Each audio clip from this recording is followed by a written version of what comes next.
Hey everybody, I review TVs for CNET, and in a normal year I'd be in Las Vegas right now, checking out all the new televisions debuting at CES. But 2022 is anything but a normal year, so I'm here at home. The good news? I can still tell you about all those cool new TVs because manufacturers like Samsung, Sony, and LG still made their announcements and gave people like me a ton of cool stuff to look forward to this year. Let's dive in. First up is LG because they invited us to their New Jersey showroom a few weeks back to check out all the new TVs. LG made my favorite high-end TV for 2021, the C1 series, and the 2022 version, called the C2, looks just as good so far. It promises the same excellent OLED image quality I saw on the C1, along with improved processing and some other tweaks, including a darkroom mode for gaming and user profiles for its smart TV system. There's also a new 42-inch size, the smallest OLED TV yet, which LG is targeting in part toward gamers who want something bigger than a standard PC monitor. Then there's the step-up G2 series, which is 20% brighter according to LG, thanks to a new heat dissipation technology. As always, it's super slim, and there's an optional stand that makes it look even cooler. My favorite G2, however, is this 97-inch version, which is the biggest OLED TV yet. It was even more impressive in person, but you probably won't be able to afford it. LG didn't announce pricing on any of its TVs, but I'd be surprised if this 97-incher costs less than 50 grand. A separate company called LG Display also made a splash at CES with some concept products that won't be in stores at all. My favorite is this giant, half-circular reclining chair with a 55-inch curved OLED screen attached. The screen can even rotate from landscape to portrait mode and back, and LGD says it's working with a Korean massage chair company to develop something similar. Sign me up! More active is this concept with an exercise bike surrounded in front and above by more curved OLED screens.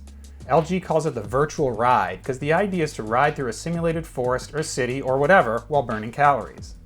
The company also showed us some transparent OLED panels, which are used primarily for digital signage in malls and shopping centers. They sure look cool though. One of the big CES announcements was that LG will get some OLED TV competition soon. This year, a new kind of OLED TV, called QD OLED, will appear on 55 and 65-inch models from Sony and Samsung. A CNET colleague got to see a demo of the technology in a side-by-side comparison shown here, where it showed some color improvement compared to LG's OLED TVs. I can't wait to check out QD OLED myself in person, even though the first examples are sure to be very expensive.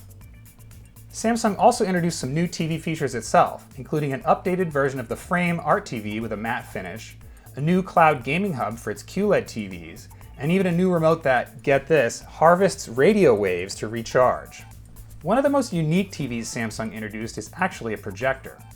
Called the Freestyle, it's a compact, portable 1080p projector with Samsung's smart TV streaming system built in.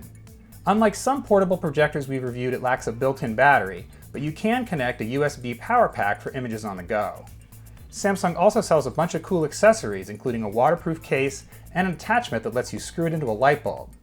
And unlike many CES products, the Freestyle is on sale now. It's $900 at Samsung's website.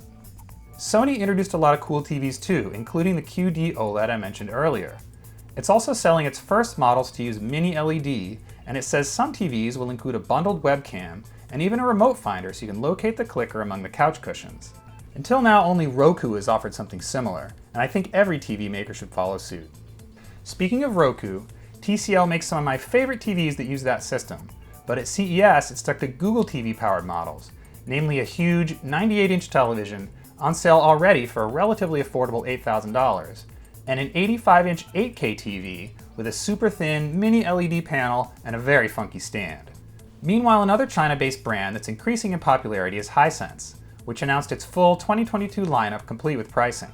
The coolest models are a super bright, mini LED-powered 76-inch TV for $3,200 and a pair of laser-powered projectors, including one with a 120-inch screen for $5 grand. That about wraps it up for the cool TVs of CES 2022. Later this year, we'll find out pricing and availability on the models I mentioned, as well as more details and new models from Vizio, TCL, and Samsung. And of course, we'll be reviewing the best ones at CNET. Until then, I leave you with LG's $100,000 rollable TV moving up and down. Consider it your CES 2022 moment of zen.